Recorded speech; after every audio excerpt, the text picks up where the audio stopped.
The virus that we're talking about having to do, a lot of people think that goes away in April with the heat, as the heat comes in.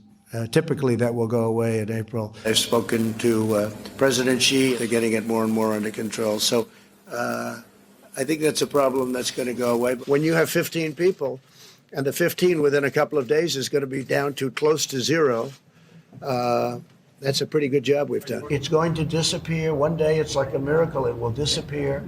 And from our shores, it could get worse before it gets better. It could maybe go away. We'll see what happens. You have to be calm.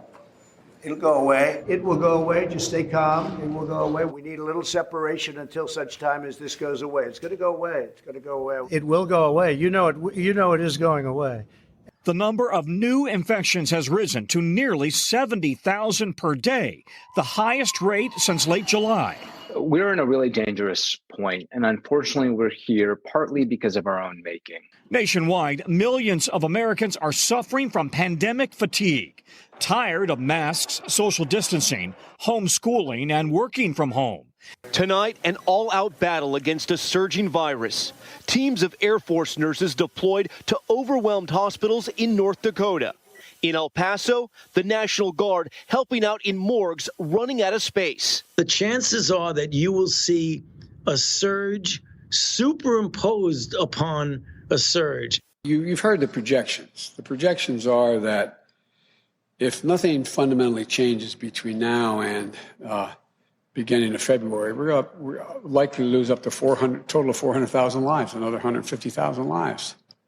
And so it's real.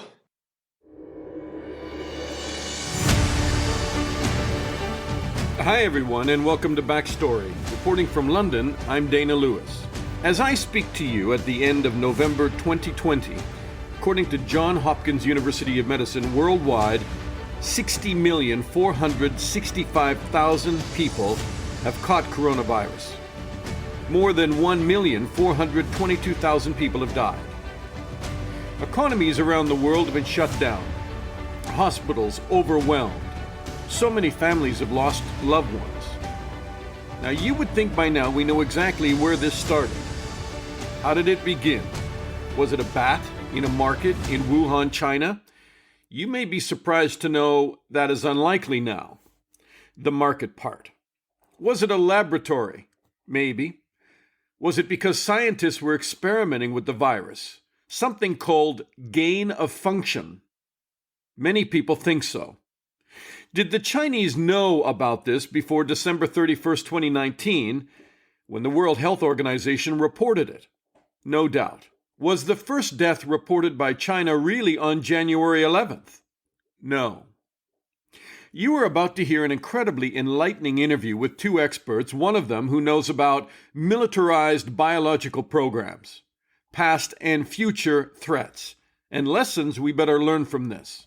And another, a virus hunter of sorts, an expert on pandemic outbreaks. The interviews left me with more questions than answers, and I'm sure that will be the same for you.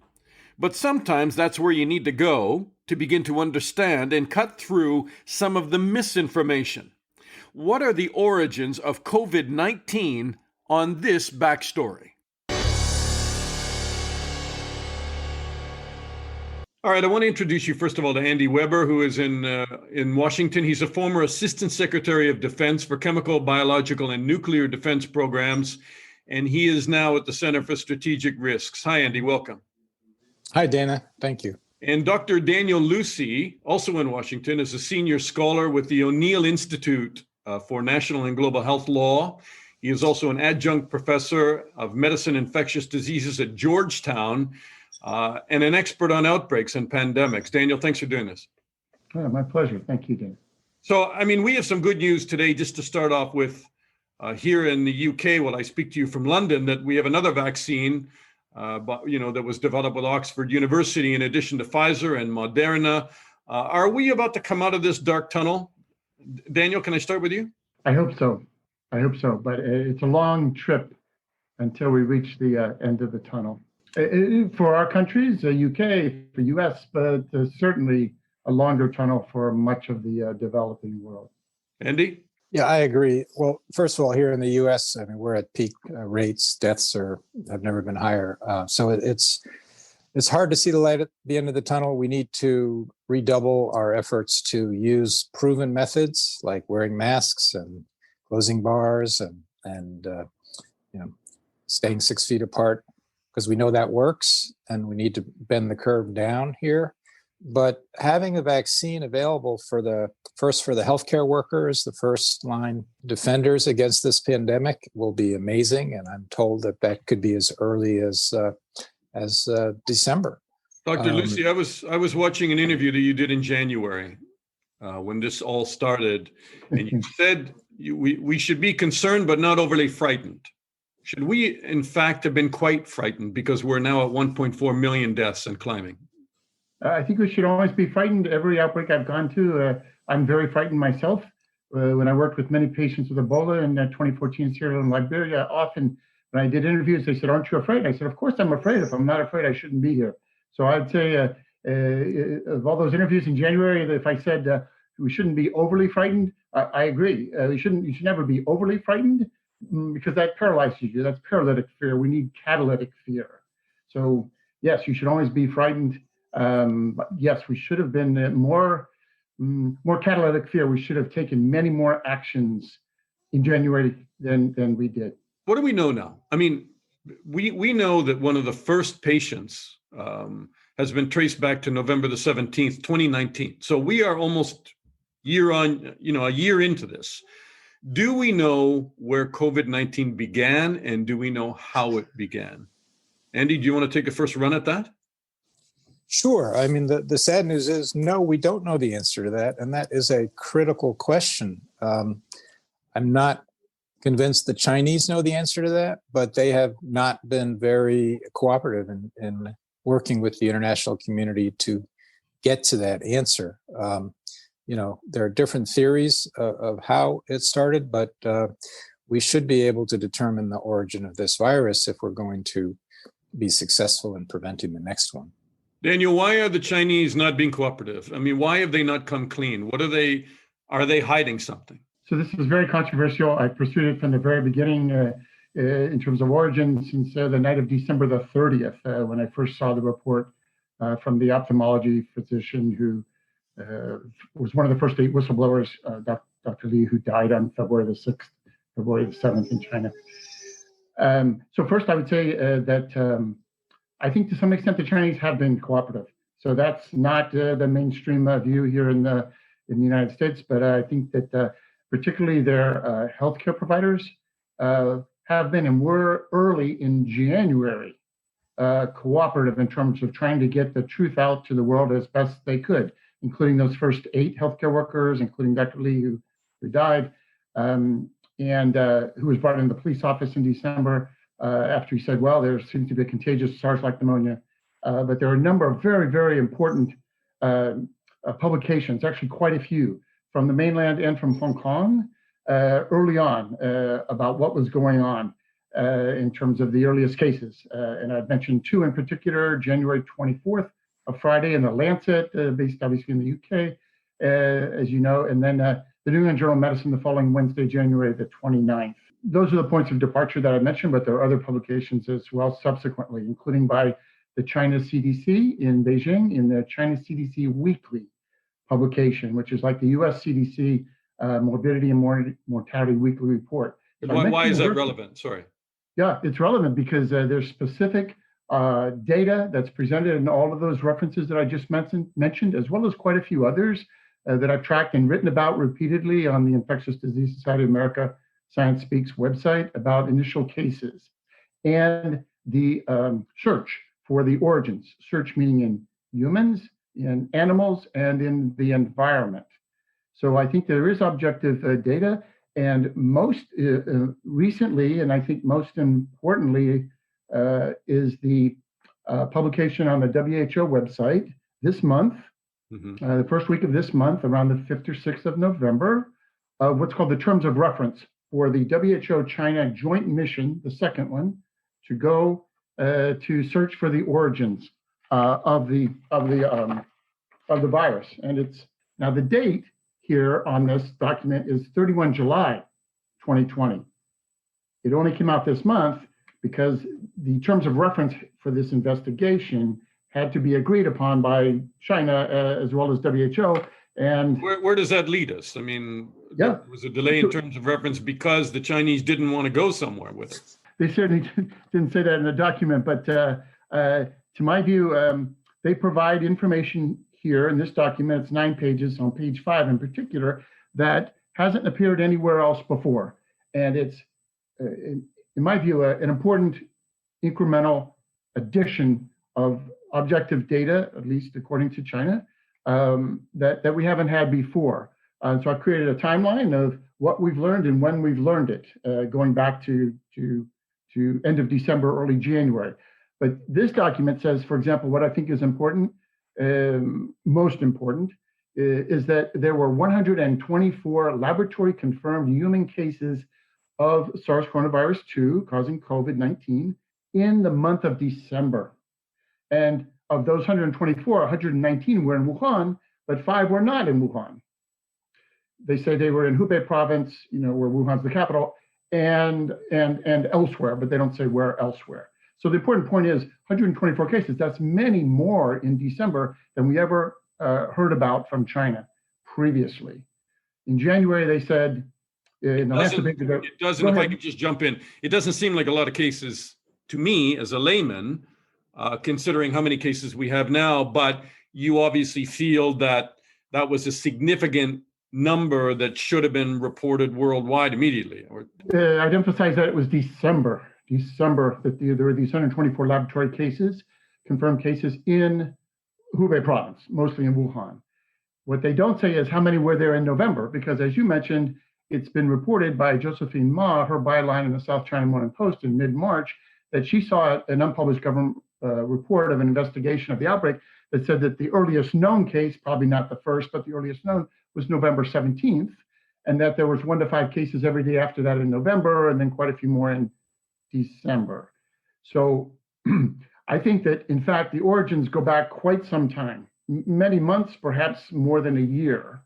And the reason I say that is because the first we heard of this virus, and everyone agrees on this, as far as I can tell, it was already fully adapted to our species, to humans, to be able to be transmitted from person to person through the air and perhaps other ways, but through the air very, very efficiently.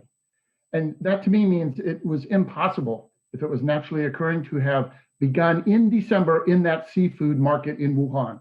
Daniel, not possible. All right, Daniel, let me just bring in Andy here. And Andy, thanks for being patient. That certainly leads us down, as a reporter, that just tells me that the Chinese government was covering up and raises in huge capital letters that the Wuhan market probably wasn't the source. Where do you line up on it? Andy? Yeah, I don't think we have any proof that the Wuhan market was the source of the original source of this virus. A lot of the evidence and samples that were taken at the market apparently have been destroyed. What Dr. Lucey says is very important. Indeed, if this started months before December in humans, and how did it accelerate so quickly and spread so efficiently?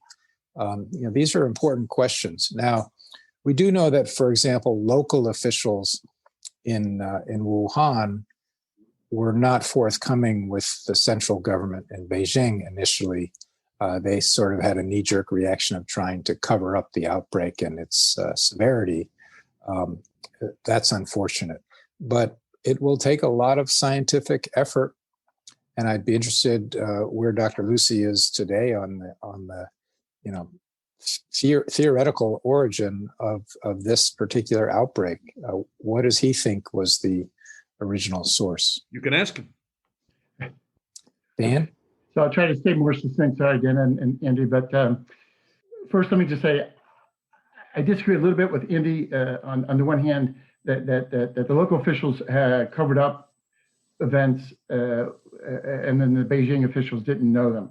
I think Beijing knew everything from the beginning, from December. And I think there's a paper trail that can support that. I realize that other distinguished people, as well as Andy and others, feel otherwise, that there was a cover-up, but for me, there wasn't. But as far as the question Andy asked, well, first also, I agree with Andy 100%. This seafood market, it was never the source of the epidemic. And I wrote that on Saturday, January the 25th on the Infectious Disease Society of America website. It was picked up by Science Magazine. John Cohen, he sent it out Sunday night, January the 26th, the ninth day around the world, that the market was probably not the source. And subsequently on May 23rd, one day after the beginning of the very important annual two sessions in China, in Beijing this year, delayed because of COVID, Director General of the China CDC in Beijing, George Gao Fu, said the market was not the source, it was just another victim. So let me stop there and then try to answer Andy's question. What was the source of the epidemic? I think clearly, I don't know. We don't know. I have strong opinions, and I'm still trying to gather data all the time. I don't want to cut you up because your answer is so important, but I can see you're not coming straight out and saying what you say the main, like a detective, on the murder case. You're not saying who the main suspect is, but I think, can we just come to it? It seems to be that there is growing consensus, and has been for some time, that it was the Wuhan laboratory. Do you agree with that? And that they may have been doing something called gain of function. Will you address that, both of you? Andy, do you want to go first? Or? No, go ahead. Oh, yeah, just nudge me off the cliff. Okay. So first of all, I don't agree, Dana, that the evidence is going towards that the source was the Wuhan laboratory, either the Institute of Virology headed by Zhengli Shi, or by the local CDC lab, which was close to the market, closer than the Wuhan Institute. I don't think so. There's been a lot of talk about that, and certainly very high-ranking people in the U.S. government have said that there's, quote, enormous evidence, end quote, that was the case, but they haven't presented it. I haven't seen it. I don't believe it. I don't believe that's the source. What do you think it was? So I think it was a naturally occurring pandemic, a naturally occurring outbreak, which then became the epidemic, the pan-epidemic, and now the devastating economic and public health pandemic, the worst in 101 years, 102 years. So I think it was naturally occurring, and that's why I think it began many months earlier than December, because it takes many months for a virus to fully adapt to our species, and a virus that presumably comes from an animal or more than one animal species, to infect our species, humans, and become highly contagious through the air. That sounds very innocent then on your part. Andy, do you also discount the Wuhan lab and gain of function experiments? No, I don't. And Dr. Lucey has studied this deeply, and I'm very interested in his view on this. But in 2016, scientists from the Wuhan Institute of Virology published work they had done the prior year on so-called gain of function experiments. Will you explain gain of function while you talk about it? Because most people don't know what they are. On coronavirus. It's essentially working in the laboratory, often with animals, to try to evolve the virus so it transmits more easily between animals in order to, in theory, to be able to prevent a spillover event from animals to humans. Personally, think that the risks of doing this type of research far outweigh any potential benefit. What makes you think it was gain of function before I go back over to Dr. Lucey? Well, it's one of those data points that we don't have. I mean, were they continuing to do this type of gain of function work beyond 2015? I don't know. I don't know the answer to that. I think it's one of the questions that is fairly easy to answer, as well as, what type of animals were they using in the laboratory, et cetera. But I also don't quite understand what exactly is meant by it naturally occurring. I'm not saying that this was a genetically engineered bioweapon. I think that has been totally discounted. but they could use natural methods of evolving it from generation to generation in animals, doing what they would consider legitimate public health research. I mean, the U.S. National Institutes of Health that Tony Fauci runs is currently funding gain-of-function research in the Netherlands and elsewhere. That's on the flu virus. The risk of creating a super flu and then having it escape from a laboratory, either through a worker getting infected and taking it home, or a release into the environment, I think far outweighs the medical benefit of conducting this type of research. It was banned in the U.S. in 2014, and then it was allowed. Well, there was a moratorium on this type of research after the Dutch scientist was attempting to publish a paper purporting to have made the highly pathogenic avian influenza virus more easily transmissible in an experiment with ferrets. But that moratorium was lifted, I believe, in 2017. So such research continues to be funded by the United States government. And I just think it's an unjustifiable risk. Dr. Lucey, could you answer Andy's question as to, he's not sure what you meant by natural, and why do you think it wasn't gain of function potentially? Mm-hmm. But by natural, I mean the same as for SARS, severe acute respiratory syndrome from China, Guangdong province in the southeast, where the first case was thought to be November the 16th, 2002, then into 2003, as we know, or the Middle East respiratory syndrome, coronavirus pneumonia, that was first found retrospectively in a hospital in Zarqa, Jordan in April of 2012, and then subsequently mostly in Saudi Arabia.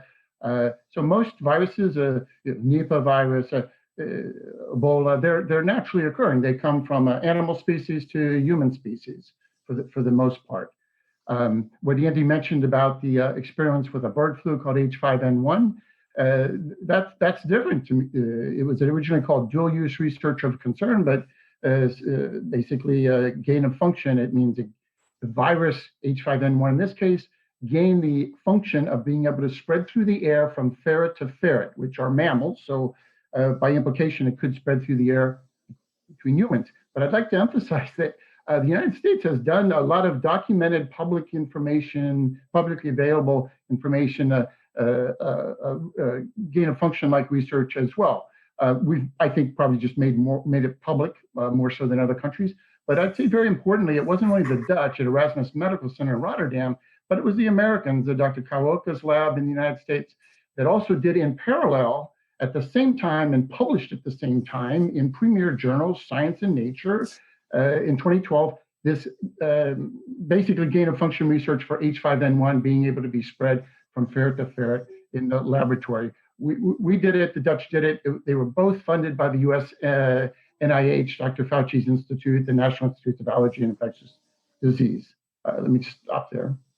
All right, so I appreciate both of you have limited time here, so I just want to try to come to where we are now, and that is, Andy, look, you have a tremendous background, more than people understand, in terms of trying to stop biological weapons, along with chemical, along with nuclear attacks.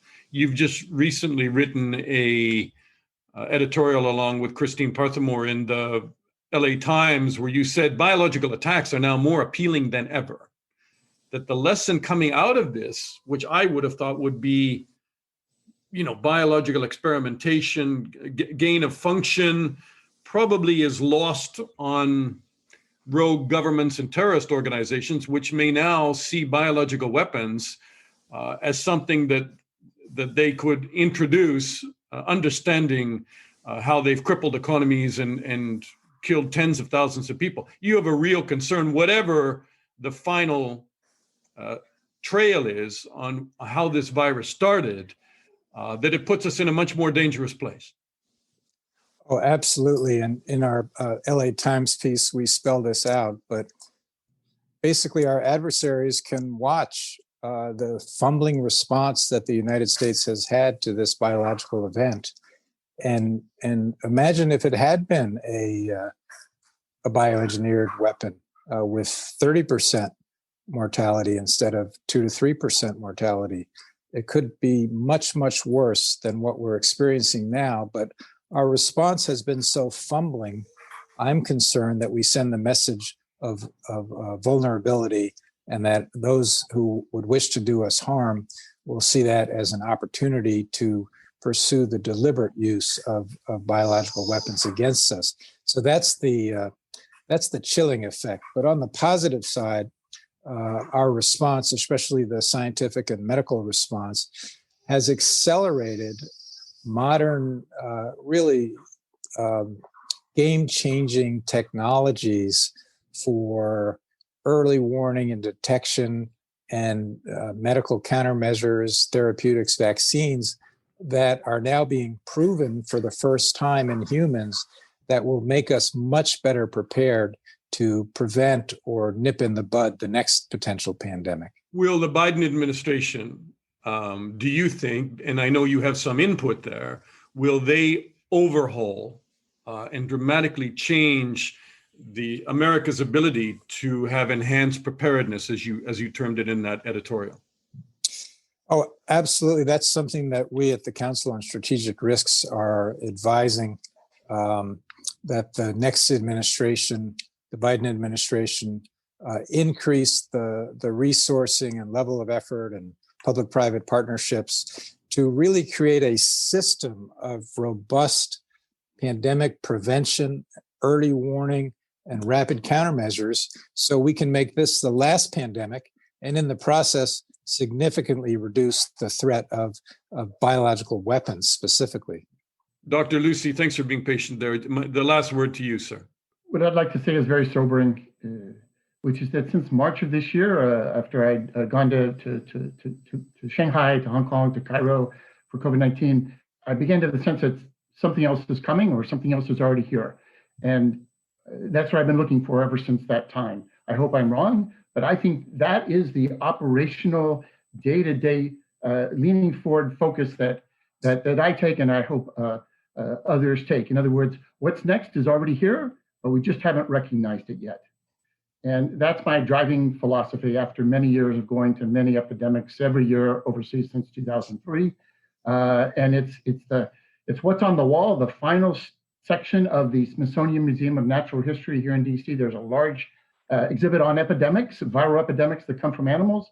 I proposed it in 2014, and I worked on it, and it opened 2018 till 2022. Now we're going to add a section on COVID. It's what I believe with my whole heart and soul, and it's how I'm going to pursue the rest of my career. I really think that something is out there. We need to find it and act much better than we did with regard to SARS coronavirus 2 to stop it from becoming a pandemic. It's already out there. You don't have evidence that something is out there, but the reasonable expectation is it's just a matter of time till the next one comes along. Yes, if I had evidence, I would share it with Andy and you and everybody else. But I've actually physically gone to places looking for it in the past couple of months, as well as internet through friends around the world, et cetera. I haven't found it. I hope it doesn't exist, but I believe that it does, and I believe that's the attitude we should have. Another virus. Oh, it could be a virus. It could be a bacteria. It could be a prion. It could be some other pathogen. Yes, I'm thinking in terms of infectious diseases. And have you seen evidence of an infectious disease after COVID-19? Another one? Well, they're occurring all around the world. There is one particular one that I went to search for. I didn't find it, but the week after I left, it was found. But it was a very small number of people. It wasn't an outbreak. So as long as it doesn't cause an outbreak, fine. But if anything, it just reinforced my sense of this is what we should be doing, or at least what I should be doing. Actively looking, including going on the ground. Thank you for explaining that, Dr. Daniel Lucey from Georgetown, and Andy Weber, the former Assistant Secretary for Defense for Chemical, Biological, and Nuclear Defense Programs. Thank you so much, both of you. Thank you. Thank you, Dana.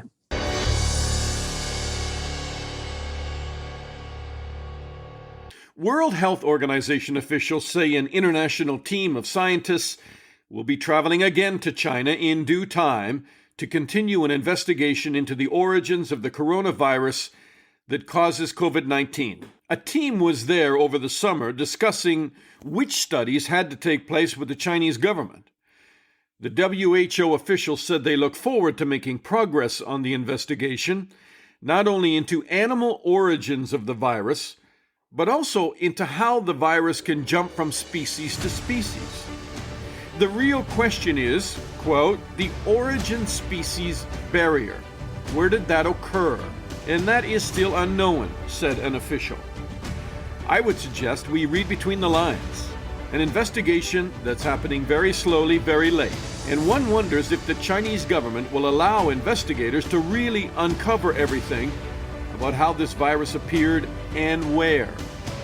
I'm Dana Lewis. Thanks for listening to Backstory. Please subscribe and share this podcast.